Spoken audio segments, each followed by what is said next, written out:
Bonjour à tous, bonjour à toutes et bienvenue sur Bat News, votre émission hebdomadaire chaque samedi à 20h qui va faire le tour de toute l'actualité geek et pop culture de la semaine, tout ceci d'une façon rapide, simple et efficace. Dans le programme, on a du DC Comics, du Marvel, ciné, séries Netflix, Amazon Prime Video et streaming en général. Installe-toi confortablement, n'oublie pas le petit pouce bleu, de t'abonner à la chaîne YouTube ainsi que d'activer les notifications et sur ce, moi je vais me contenter de découvrir toute l'actualité de la semaine.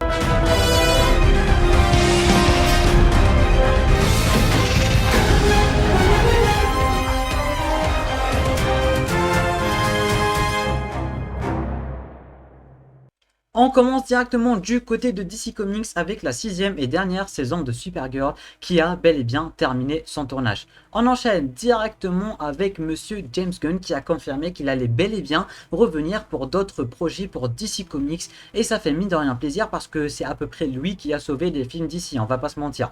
On va directement continuer par le film The Flash, on a quelques news ma foi plutôt croustillantes sur le film. De 1, on sait tout simplement que le film, ou plutôt que le méchant du film, pardon, allait bel et bien être Barry Allen d'une autre timeline, un méchant Barry Allen. Ça vit tard, ça vit tard. Mais bon, on verra ce que ça va donner. En tout cas, ça me met vraiment dans un état de hype pas possible. On va directement enchaîner avec l'acteur Xolo Mariduena qui a été casté pour jouer le personnage de Blue Beetle dans le film Blue Beetle qui va arriver sur HBO Max. Est-ce qu'il va faire partie du DC Extended Universe? On verra bien ce que ça va donner. On va directement continuer par monsieur Henry Cavill ou du moins Superman en général qui pourrait potentiellement revenir ou du moins apparaître dans le film Flash. On sait ça grâce tout simplement à la personne du moins qui a tout simplement fait fuiter la photo du costume de Flash où on le voit avec des écrans verts et tout, qui a dit que c'était vraiment un honneur pour lui, truc du genre, de travailler avec Batman et Superman. On sait que Batman de Keaton ainsi que de Ben Affleck sera bel et bien présent, mais Superman on n'en avait aucune idée. Si c'est vraiment un Superman qui va apparaître dans le film Flash, j'espère vraiment que ça sera Henry Cavill, malgré que j'en doute très fort et c'est à prendre avec des pincettes, j'ai oublié de le préciser.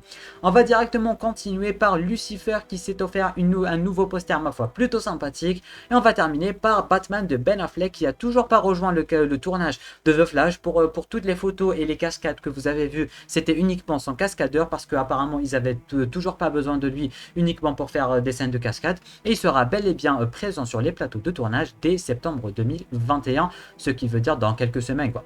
Du coup on va directement terminer du côté DC Comics et enchaîner vers Marvel. On a selon de Ryan Reynolds tout simplement qui a déclaré que Deadpool 3 était bel et bien en développement très actif et qu'il y a de grandes chances qu'il arrive ou plutôt qu'il commence son tournage en 2022 et ça fait mine de rien plutôt plaisir.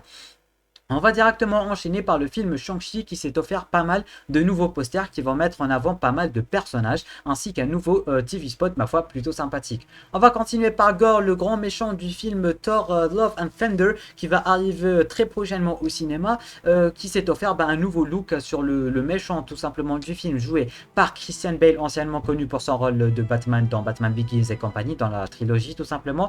Et du coup si j'ai uniquement quelque chose à dire, c'est de ne pas juger le personnage surtout sans VFX et sans effets spéciaux et compagnie, surtout aussi d'une photo prise au hasard tout simplement. On va directement continuer par Marvel's What If qui a mine de rien surpris pas mal de gens en annonçant que elle ne comportera pas 10 épisodes mais 9 épisodes 10 jours avant la sortie du film.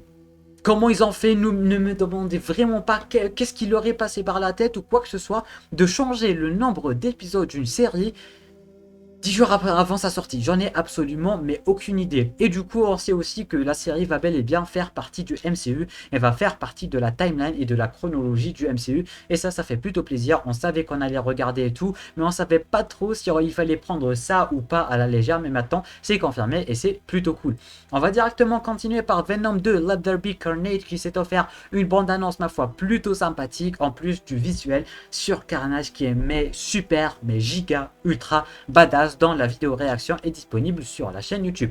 On va directement enchaîner par le tournage ou du moins par la série Panic qui a tout simplement été annulée par Amazon Prime Video et qui n'aura pas de saison 2 malheureusement.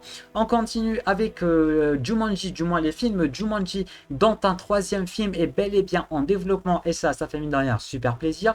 On va directement continuer par Hunger Games et oui, le tournage du préquel de Hunger Games qui va s'appeler The Ballad of Songbird and the Snakes va commencer son tournage tout simplement début 2022 pour une sortie potentielle en 2023 voire 2024. On va directement enchaîner par pas mal de nouvelles photos sur la saison 4 de Stranger Things, ma foi, mais plutôt sympathique et qui nous a promis de rien, presque rien du tout, on va pas se mentir, mais aussi un nouveau trailer, ma foi, plutôt cool, du moins un petit teaser qui va nous donner la date qui est prévue pour 2022. On va continuer par le film Cendrillon avec Camilla Cabello, tout simplement, qui va arriver dès le 3 septembre sur Prime Video, qui a eu deux nouveaux posters, ma foi, plutôt sympathiques, ainsi qu'une nouvelle bande-annonce.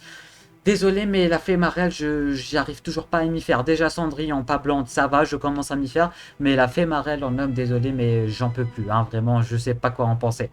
Et du coup, on va finir par la Casa de Papel partie 5 qui s'est offert un nouveau poster ainsi qu'un nouveau trailer, du moins le premier trailer tout simplement, le 3 septembre sur Netflix pour le volume 1 de cette partie 5. Et du coup, on va aussi enchaîner avec les Tortues Ninja. Et ça, c'est une news qui me fait, mine de rien, pas mal plaisir, qui vont enfin s'offrir un nouveau film live action qui est bel et bien en développement.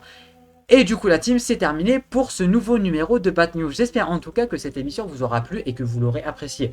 Si c'est le cas, n'oubliez pas le petit pouce bleu qui va mine de rien pas mal m'aider. N'hésitez pas de vous abonner à la chaîne YouTube ainsi que d'activer les notifications si vous êtes un geek et si vous kiffez le contenu global de cette chaîne. Et sur ce, moi je vous dis à très bientôt pour une toute nouvelle vidéo. C'était un Amiat, portez-vous bien.